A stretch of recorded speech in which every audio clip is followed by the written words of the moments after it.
Hello everyone, मैं मुज़फ़्फ़र खान। आज के इस वीडियो का टॉपिक है how to participate in DNB second round of counselling. DNB second round के लिए किस तरीके से पार्टिसिपेट करना है, क्या स्ट्रेटेजी बनाना है कि आपको बेस्ट सीट अलाउट हो और बेस्ट आपको इंस्टीट्यूट मिले। सबसे पहले तो हमें ये देखना रहेगा कि डीएनबी में कित सेकेंड राउंड के लिए कितनी सीट इंक्रीज़ हुई है और जितना हम एक्सपेक्टेड किया था, जितना हम लोगों ने कि इतनी सीट इंक्रीज़ होना चाहिए, उतनी इंक्रीज़ हुई है कि नहीं हुई है। टोटल जो है डीएनबी सेकेंड राउंड के लिए 450 सीट इंक्रीज़ हुई है और टोटल सीट हो गई है हमारे पास 3515। एक्सपेक्टेशन बहुत कम सीट इंक्रीज़ हुई है। हमने एक्सपेक्ट किया था कि near about 4000 seat second round में डीएनबी के लिए आने वाली है और नियर अबाउट 1000 सीट इंक्रीज़ होगी। मगर अनफॉर्चुनेटली 50% ही सीट इंक्रीज़ हुई है और जितना हमारा एक्सपेक्टेशन था कि इतनी 4000 सीट हमारे पास रहेगी डीएनबी सेकेंड राउंड के लिए, उतनी सीट हमारे पास है नहीं हाथ में। फिर भी अभी जो भी हमारे पास सीट है 3515 सीट जो है, उसमें हमें देखना है कि हमारा बेस्ट ऑप्शन क्या रहने वाला है और हमको कैसा इसके अंदर जाना है, काउंसलिंग में पार्टिसिपेट करना है। जैसे आपको पता होगा, जिसने मैं लास्ट में अपने ऑडियो में बताया था कि डीएनबी फर्स्ट राउंड में जितने लोग ने भी सीट अलाउट जिनको भी हुई थी, सिर्फ 23% लोगों ने ही अपनी सीट को फ्रीज़ किया और 77% लोगों ने अपनी सीट को रिजेक्ट किया। अब ये सारे के सारे 77% जो है वापस से एलिजिबल है डीएनबी सीट को लेने के लिए। तो अगर आप सोचेंगे कि बहुत ज़्यादा पॉजिटिव शिप आपको देखने मिलेगा डीएनबी सेकेंड राउंड में, तो मुझको तो नहीं लगता ऐसा है होने वाला है। क्योंकि डीएनबी ने क्या किया था, रूल पहला ये फ्रेम किया था कि जो भी सेकेंड राउंड में सीट अलाउट जिनको हो जाती है वो सिक्योर कर लेता है, चाहे ऑल इंडिया में या स्टेट काउंसलिंग में, वो डीएनबी सेकेंड राउंड के लिए एलिजिबल नहीं है। मगर अनफॉर्चुनेटली डीएनबी का सेकेंड राउंड स्टार्ट हो चुका है और कोई भी मेजर स्टेट का सेकेंड राउंड अभी तक हुआ नहीं है। सिर्फ ऑल इंडिया सेकेंड राउंड का रिजल्ट आया हुआ है यस्टरडे को। तो जिन लोगों ने भी ऑल इंडिया में सीट अगर लेने जा रहे हैं वो सारे के सारे डीएनबी के लिए एलिजिबल नहीं है। मगर अभी उनका सिर्फ अलॉटमेंट आया हुआ है, सीट अभी वो लोगों ने लिया नहीं है, तो मोस्ट प्रॉब्लमली वो भी डीएनबी सीट के लिए जाएंगे। तो ये जो डीएनबी का जो सेकेंड राउंड का टाइमिंग है, जो टाइम है, वो बहुत ज़्यादा गलत टाइम पे डीएनबी सेकेंड राउंड होने वाला है। तो मोस्टली जितने भी लोग को सीट अलॉट हुई है ऑल इंडिया के अंदर, वो भी ये जाएंगे लेने के लिए। जिन लोगों को सेकेंड राउंड ऑल इंडिया का स्टेट का हुआ नहीं है, वो भी लेने के लिए जाएंगे। तो सेम सिचुएशन रहने वाला है कि इतना ज़्यादा पॉजिटिव शिफ्ट नहीं देखने मिलेगी आपको। या आप पहला समझ लीजिएगा बात को, आपको ज़्यादा से ज़्यादा जो पॉजिटिव शिफ्ट देखने मिलेगी वो डीएनबी थर्ड राउंड में मिलने वाली है। जब थर्ड राउंड होएगा डीएनबी का, तो ऑलरेडी सारे लोग ब्लॉक हो चुके रहेंगे स्टेट में भी और ऑल इंडिया में, और आपको मेजर शिफ्ट वहाँ पे पॉजिटिव शिफ्ट देखने मिलेगा। तो इतना ज़्यादा आप मत सोचिए कि इतना ज़्यादा आपको पॉजिटिव शिफ्ट देखने मिलेगा। हाँ, पॉजिटिव शिफ्ट देखने मिलेगा आपको, मगर बहुत ज़्यादा देखने नहीं मिलेगा। तो पहला ये बात को ख्याल रखिएगा। देखिए, डीएनबी का पहले से सब लोगों को एक मालूम था कि भाई स्ट्रेटेजी क्या रहना चाहिए, कि आपको सेलेक्टिव पार्टिसिपेट करना चाहिए। ये पहले से सब लोग बोलते थे कि भाई सेलेक्टिव पार्टिसिपेट करो, अगर आपको सीट अलॉट हो जाएगी तो आप मॉप अप राउंड में एलिजिबल नहीं रहेंगे और मॉप अप राउंड में ही अच्छी सीट आती है। मगर अभी आपको इसको सबको पता चल गया है कि इस तरीके से पार्टिसिपेट करना है। मगर आपको अभी थोड़ी अपनी स्ट्रेटेजी को चेंज करना पड़ेगा। अब आपको क्या करना, सेलेक्टिव की जगह पे सेकेंड राउंड में आप जो सीट के लिए, जो कॉलेज के लिए सेटिस्फाई है, आपको ऐसा लगता है I am satisfy with this course, मतलब अगर आप मेडिसिन में जाना चाहते हैं, मेडिसिन के लिए जो भी आपको एक लास्ट कॉलेज आपने चूज़ किया है वहाँ तक फिल करना है। अब सिर्फ टॉप कॉलेजेस फिल नहीं करना है, जहाँ तक आप सेटिस्फाई होंगे वहाँ तक फिल कर सकते हो आप सेकेंड राउंड के लिए। तो क्या होगा, जितने भी टॉप रैंकर्स हैं वो सब क्या जाने वाले हैं, टॉप कॉलेजेस ही फिल करेंगे। इवन मिड रैंकर भी टॉप कॉलेज, सभी जब टॉप कॉलेजेस फिल करेंगे तो आपके पास एक चांस रहेगा कि आपने वो कॉलेज फिल किया हुआ है। हो सकता है जो जिनका अच्छा रैंक रहेगा उन्होंने वो कॉलेज को मिस किया और आपको सीट मिलने का चांस रहेगा। मैं ये नहीं कह रहा हूँ कि बिलो एवरेज कॉलेज फिल करो, मगर आपको एक कॉलेज को टारगेट करना पड़ेगा कि यहाँ मैं आपको मेडिसिन की कॉलेज के लिए यहाँ तक सेटिस्फाई हूँ, ये स्टेट के लिए सेटिस्फाई हूँ। वो कॉलेज आपको अगर आपने फिल किया तो आपको चांस है मिलने का।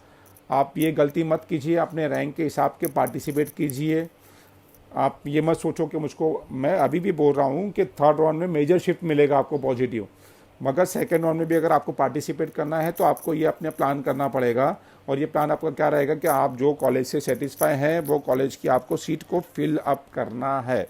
क्योंकि हमारे पास अभी 515 सीटें अवेलेबल है। 77% जो लोगों ने रिजेक्ट किया था वो भी एलिजिबल है। सिर्फ टोटल इनएलिजिबल कैंडिडेट कितने हैं, जितने लोगों ने रजिस्ट्रेशन पहले राउंड में किया था सिर्फ वही पार्टिसिपेट कर सकते हैं। उन्होंने उसमें भी सिर्फ 699 लोग ही है जिन्होंने फ्रीज किया था, वही एलिजिबल नहीं है सेकेंड राउंड के लिए। बाकी सारे लोग एलिजिबल है। सेकेंड राउंड में मैं उन लोगों कैंडिडेट से रिक्वेस्ट करूंगा जो अपनी सीट को सिक्योर करने वाले हैं ऑल इंडिया की, या जिनको ऑलरेडी फर्स्ट राउंड में स्टेट में सीट मिल गई है, रिटेंशन फॉर्म फिल कर दिया है, प्लीज़ अभी अपनी डीएनबी में मत जाइए, पार्टिसिपेट मत कीजिए। अगर आपने डीएनबी की चॉइसेस को फिल किया तो उसको डिलीट कर दो।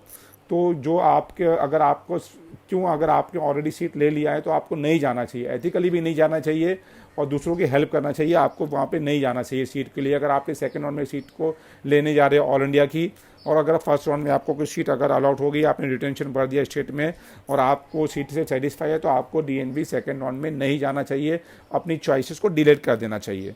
हाँ, अभी हम ये देखते हैं कि अगर सेकेंड राउंड में हमें अगर सीट अलॉट हो जाती है तो हमको रिजेक्ट करना चाहिए कि उसको सिक्योर कर लेना चाहिए। देखिए, अगर आपको सेकेंड राउंड में अगर कोई सीट अलॉट होती है और जैसे मैं बता रहा हूँ कि अगर वो सेटिस्फाई आप वो कॉलेज से, तो अभी आपको चाहिए कि उसको आप फ्रीज कर लो आप उसको। हाँ, अगर सेटिस्फाइड नहीं है वो कॉलेज के आप, तो आप वो उस कॉलेज को रिजेक्ट करके एक बहुत बड़ा लूप होल हो गया ये काउंसलिंग प्रोसेस के अंदर डीएनबी के, कि आप सीट को रिजेक्ट करते हो फिर भी एलिजिबल रहते हो। तो इससे क्या हो रहा है कि सीट ज़्यादा ब्लॉक हो रही है और जितने भी टॉपर्स हैं उनको बार बार चांस मिल रहा है सीट को ब्लॉक करना है और काउंसलिंग प्रोसेस में भी रहने का। तो ये बहुत अनफॉर्चुनेट डिसीजन डीएनबी ने लिया था कि जो एनबीए ने लिया था, सॉरी, कि जो सीट को रिजेक्ट कर रहे हैं वो भी एलिजिबल है। तो आप अभी मैं जैसे बता रहा हूँ, अगर आपको सेटिस्फाई अगर आपकी सीट अलॉट हो जाती हैं तो आप वो सीट को फ्रीज कर सकते हो। सारे लोग एलिजिबल है, जैसा मैंने कहा हूँ कि जिन लोग जो 699 कैंडिडेट है वो एलिजिबल नहीं है, मगर मैं फिर भी रिक्वेस्ट किया हूँ लोगों से, आपसे कैंडिडेट से, कि वो पार्टिसिपेट ना करें जिन लोगों को सेकंड राउंड में ऑल इंडिया में सीट अलॉट हो गई है और स्टेट में सीट अलॉट हो गई है। देखते हैं कितने लोग हमारी बात को सुनते हैं और सीट ब्लॉक करने के लिए नहीं जाते हैं। एक मेन अभी एक पॉइंट जो मुझको बार बार मेरे दिमाग में आ रहा है, जैसे मैंने कहा था पहले आपको ऑलरेडी मेरे ऑडियोज़ वगैरह के अंदर, जितने भी मेरे अगर आप ऑडियो पीछे करके सुनेंगे डीएनबी काउंसलिंग के, मैंने पहले ही कहा था कि जो भी आप सीट रिजेक्ट करेंगे वो सीट आपके लिए अवेलेबल रहेगी। वो वैसा ही हुआ है, जिन लोगों ने भी सीट जो रिजेक्ट किया वो अवेलेबल है उनके लिए। मैंने पहले भी कहा था कि डीएनबी लास्ट ईयर भी बताया था कि भाई बिलो चॉइसेस को आपको डिसेबल कर देंगे। डीएनबी ऐसा नहीं करता है। डीएनबी ने ये साल भी ऐसे ही किया है कि जो बिलो चॉइसेस है जिन लोगों के कैंडिडेट की वो उनकी डिसेबल नहीं है, वो भी अवेलेबल है उनके लिए। तो डीएनबी कहता कुछ है और करता कुछ है। अब क्या किया जाए, कौन सी बात को इनकी यकीन किया जाए। हो सकता है माइट भी वो थर्ड राउंड में ऐसा ना करे और आपकी बिलो चॉइसेस को वो डिसेबल कर दे, माइट भी, 100% कुछ नहीं कह सकते आप। तो आपको प्रिकॉशन लेके ही जाना है।